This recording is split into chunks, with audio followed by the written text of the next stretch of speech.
Y como cada miércoles nos acompaña el doctor Guillermo Nolivos, abogado de inmigración, para hablar de todos estos temas que nos interesan tanto y que queremos compartir con ustedes en nuestra audiencia. Doctor, buenos días, bienvenido. Pongo ya la primera pregunta bajo el contexto. Este martes UCI, a través de su página web, anunció nuevas acciones para atender retrasos, expandir el procesamiento prioritario y proporcionar alivio a titulares de permisos de trabajo. ¿Qué podemos esperar en los próximos días? ¿Cuáles serían estas nuevas metas para cumplir con el retraso actual? ¿Y cómo ve usted esta noticia? Bienvenido. Hola, buenos días, Marjorie. Buenos días a todos los que nos están viendo y recibimos la noticia con los brazos abiertos y con mucho Así es. agrado porque han sido muchas las personas que han sufrido con este retraso, especialmente con los permisos de trabajo, personas que tienen asilo en proceso, personas con el TPS, que esta es la fecha y todavía no han recibido ni siquiera una Ujú. aprobación. Ya han pasado los 180 días de extensión automática cuando una persona renueva su permiso de trabajo y muchos ya se han quedado sin empleo. Gracias a Dios, la Asociación de Abogados EILA también está actuando para acelerar esta emisión de permiso de trabajo. Así que bueno, lo que esperamos es que pronto empiece a regularizarse la aprobación de estos permisos y nuestros clientes puedan ya entonces obtener su tarjeta renovada o su primera tarjeta. Doctor, ¿esta nueva meta de UCI beneficiaría a los solicitantes que están a la espera o será para los nuevos aplicantes? ¿Cómo funciona?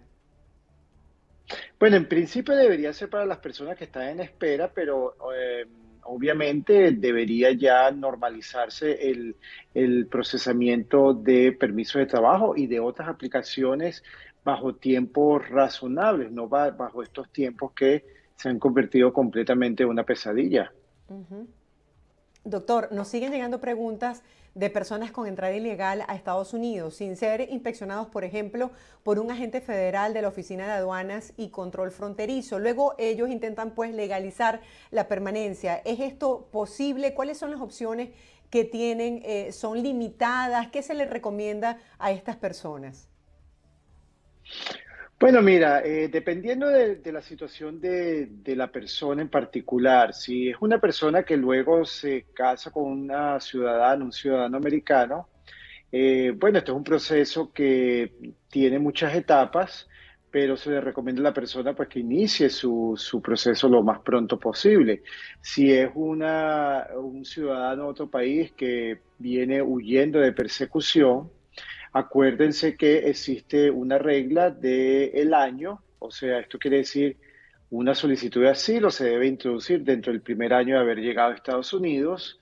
Entonces, eso sí, vas a tener que guardar evidencias para demostrarle al gobierno cuándo fue que tú llegaste a Estados Unidos para entonces estar seguro que introdujiste el caso dentro del primer año de haber llegado.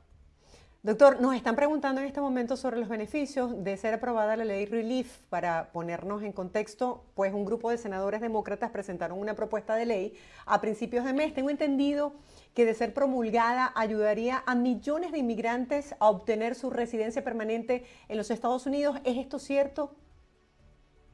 Bueno, hay varios proyectos de leyes que se están presentando en el Congreso, inclusive el presidente está nuevamente intentando introducir un proyecto por medio de el plan presupuestario nuevamente. Claro, sí, estos proyectos buscan regularizar a las personas que se encuentran en el país sin un estatus legal permanente, es decir, sin una residencia permanente. Habría que ver cuáles son las fechas de corte. Como yo siempre he dicho, estos son proyectos, esto uno hasta que no vea cuál es la ley, Claro. es difícil. No me gusta darle esperanzas falsas a las personas. Cuando uno tenga la ley en mano, entonces uno dice, ah, ok, se pueden beneficiar estas personas. Pero esto hasta el momento son proyectos de leyes, son que están impulsadas por ambas cámaras, algo que es bueno, pero hasta que no esté firmado entre ley, pues no tiene ningún efecto. Doctor Nolivos, un televidente nos está preguntando si entregarse a inmigración en la frontera es la mejor opción. Bueno, la mejor opción es pasar con una visa. Entonces, esa es la mejor opción, obviamente. Si usted pasó por la frontera, sí, entregarse a un oficial significa que usted voluntariamente está manifestando a la autoridad su necesidad de protección, su necesidad de que lo reciban y lo introduce rápidamente en el proceso, en el proceso creado por este país para determinar si usted se puede quedar o no. Entonces, claro, sí, se ve como una muestra de que usted está tratando de seguir los caminos o las vías que están diseñadas cuando esta situación ocurre, cuando la persona pasa por la frontera. Perfecto. Doctor, es noticia la intención del gobierno de Estados Unidos de acelerar el trámite de asilo y remoción de extranjeros. ¿Esto es posible? Sí, existe ya, ya está aprobado una nueva forma de procesar los casos de asilo de personas que los solicitan cuando pasan la frontera sur. En el nuevo esquema, el solicitante va a ser entrevistado por un oficial de asilo y este oficial va a determinar si existe, si la persona en verdad sufrió persecución o no. Si el oficial determina que hubo persecución y que hay un miedo de regreso al país de persecución, entonces la persona ya se le otorga el asilo. Si el oficial toma o llega a una determinación negativa, entonces esa persona sería colocada en procedimientos de remoción.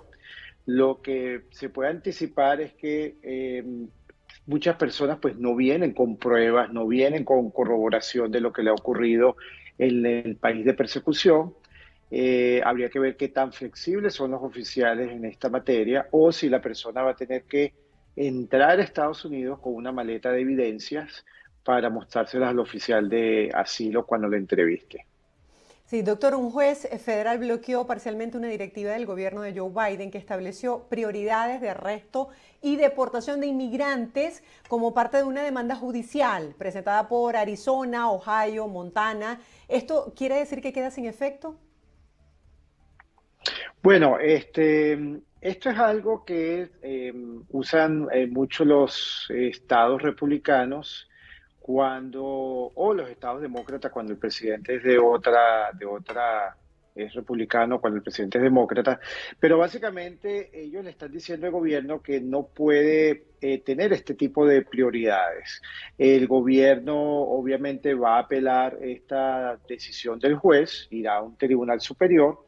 Y sí, por los momentos, pues esa normativa está suspendida. Habría que ver si el gobierno logra levantar esa suspensión. Pero en líneas generales, los gobiernos tienen bastante discreción en cómo usan sus recursos económicos al momento de ejecutar ciertas normativas. Y el caso de las deportaciones es uno de esos ejemplos. El gobierno siempre ha tenido discreción en cuanto a quiénes son las personas que son deportables, que deben ser deportadas y cuáles pueden esperar un poco más. Doctor, nos hacen esta pregunta un televidente a través de nuestro canal de YouTube. Dice, metí TPS y asilo, pero me caso este año. ¿Qué pasa con lo que ya solicité? Bueno, felicitaciones con tus planes de casarte. ¿Qué pasa con lo que introduces? Bueno, no es algo que, el TPS, por ejemplo, no es algo que va a interferir ninguno de los dos procesos va a interferir en tu solicitud de residencia por matrimonio. Pero una vez que tú obtengas ya tu residencia, sí debes notificar a la agencia, a USCIS, de que, bueno, ya no, si todavía no te han otorgado el TPS, que ya no lo deseas o ya no deseas continuar con ese proceso porque ya eres residente permanente. Y con la oficina de asilo debes también notificarles que eres residente permanente y por lo tanto no deseas continuar con tu solicitud de asilo, para que entonces la agencia retire ambos casos. Ok, tenemos otro usuario que nos dice, tengo 3 años en Estados Unidos y quería saber desde cuándo y cómo puedo pedir la nacionalidad. Bueno, tú puedes pedir la nacionalidad una vez que eres residente permanente. ¿Cuándo lo puedes hacer? Va a depender de las circunstancias. Básicamente son las siguientes, ¿ok? Si obtuviste tu residencia por matrimonio con una ciudadana americana, un ciudadano americano, el plazo es 3 años desde que te otorgaron tu primera residencia, ¿ok? Siempre y cuando sigas casado con la ciudadana americana o el ciudadano americano. Este, entonces tienes que esperar 3 años y luego puedes iniciar el proceso de naturalización. Luego, si lo haces por vía si recibiste tu residencia por vía de empleo, entonces el tiempo de espera para poder naturalizarte son 5 años. Si te divorciaste de la ciudadana americana, el ciudadano americano, entonces también el plazo de espera son 5 años. Si obtuviste tu residencia por asilo, la tarjeta de residencia de los asilados ya viene con un año acumulada, ¿ok? Entonces tú vas a contar 5 años desde la fecha de emisión de la tarjeta o 4 años desde que la recibiste. Entonces, en la práctica son 4 años para los asilados por esta razón de que la tarjeta viene con un año ya acumulado.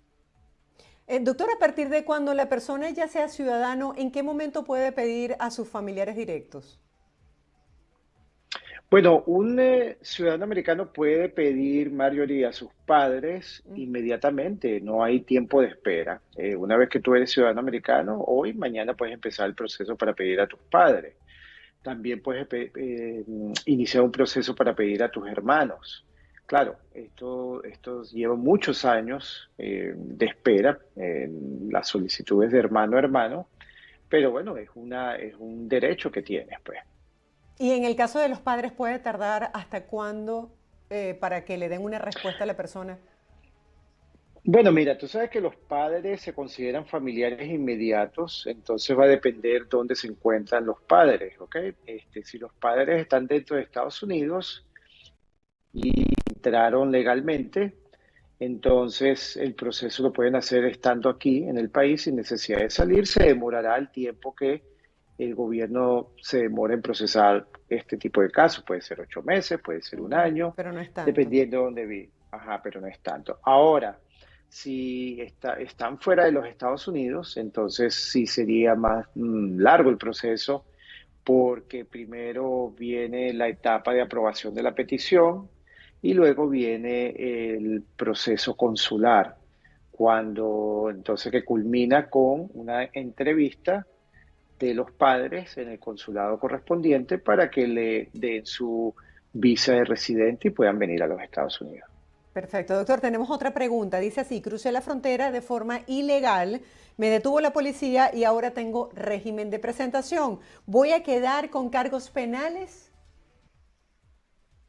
No necesariamente. El régimen de presentación es porque cruzaste la frontera sin tener una visa, sin haberlo hecho por los lugares correspondientes.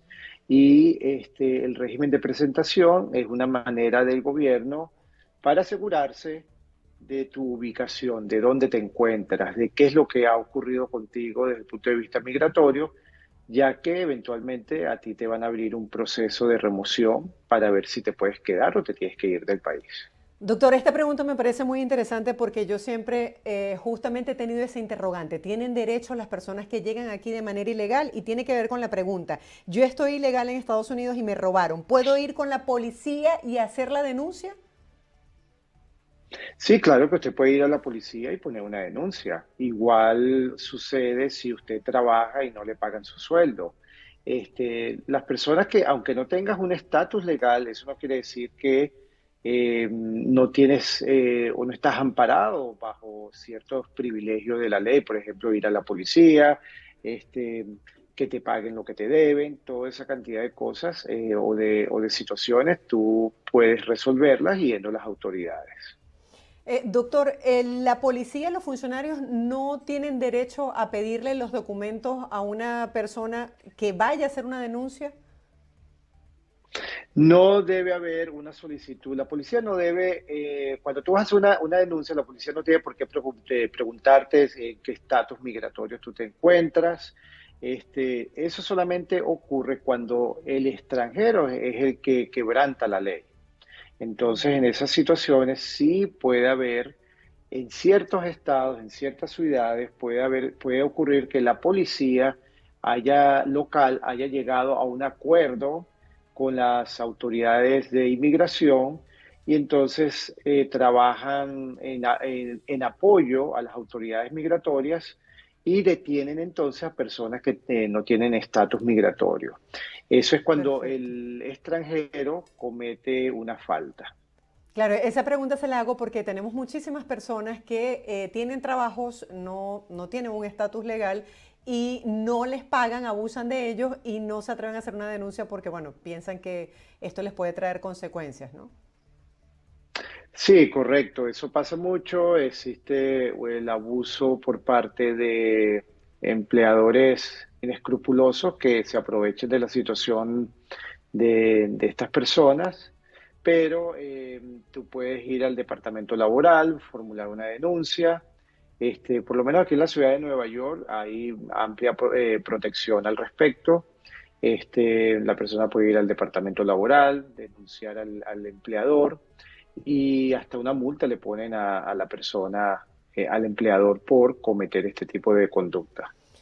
Otra pregunta de los televidentes, ¿cómo puedo obtener la Green Card en los Estados Unidos? Bueno, para obtener la Green Card dependerá de tus circunstancias personales, ¿verdad? Generalmente una residencia se obtiene por medio de un patrocinio o por haber obtenido un auxilio migratorio que lo lleva a ese beneficio. Cuando hablamos de patrocinio, lo dividimos en dos: patrocinio familiar y patrocinio por empleo. El familiar, el más común que todos conocemos, matrimonio, ciudadano americano se casa con un extranjero y entonces hace una petición para que el extranjero pueda quedarse aquí en los Estados Unidos con el ciudadano americano. Claro, hay muchos aspectos que hablar de esto, pero eso es en líneas generales el patrocinio familiar, igual con los padres. El hijo que tiene más de 21 años solicita una visa para sus padres y el gobierno eventualmente otorga y luego la Green Card. Si es por empleo, entonces es el empleador quien realiza un proceso inicial que se conoce como certificación laboral y una vez aprobado ese proceso, se hace una petición de visa de inmigrante y una vez aprobada esa visa de inmigrante, el trabajador puede solicitar la residencia. Nuevamente, hay muchos detalles, muchas implicaciones, pero esto es en líneas generales. Y una persona, por ejemplo, que sufrió violencia, es víctima de violencia doméstica, una persona que sufrió persecución y tiene estatus de asilado, pueden también conseguir la residencia permanente por esa vía. Están las personas que tienen habilidades extraordinarias. Estas personas son sus propios patrocinantes debido a las habilidades extraordinarias que tienen y no necesitan entonces de una oferta de empleo, no necesitan de otra persona que les sirva de patrocinante, pero claro, tienes que demostrar que tienes habilidades extraordinarias. Doctor, ¿el Um, asilo sigue siendo la mayor o sigue capitalizando la mayoría de las solicitudes de los hispanos? bueno, la gran mayoría sí, porque el flujo de personas que llega a Estados Unidos buscando protección desde Sudamérica todavía sigue siendo grande, pero también existe visas de inversión, visas por talento, pero yo diría que asilo y peticiones familiares son las que más dominan entre los compañeros suramericanos. Nosotros estamos con el clima súper cálido aquí en Miami. Espero que nos pueda visitar pronto para que estemos aquí en el estudio compartiendo también todas estas interrogantes de la audiencia, doctor. Gracias. A la orden, a la orden. Bueno, qué chévere que tiene un clima fabuloso por allá. Aquí Sí. todavía estamos en el refrigerador. Creo que estamos a -4 o -2 esta mañana. Celsius, así que, pero bueno, esperanza que eso sube, esperanza que va a mejorar, ¿ok? Gracias, doctor. Estaremos guardando las preguntas para la próxima semana. Feliz día. A la hora, feliz día, nos vemos, saludos.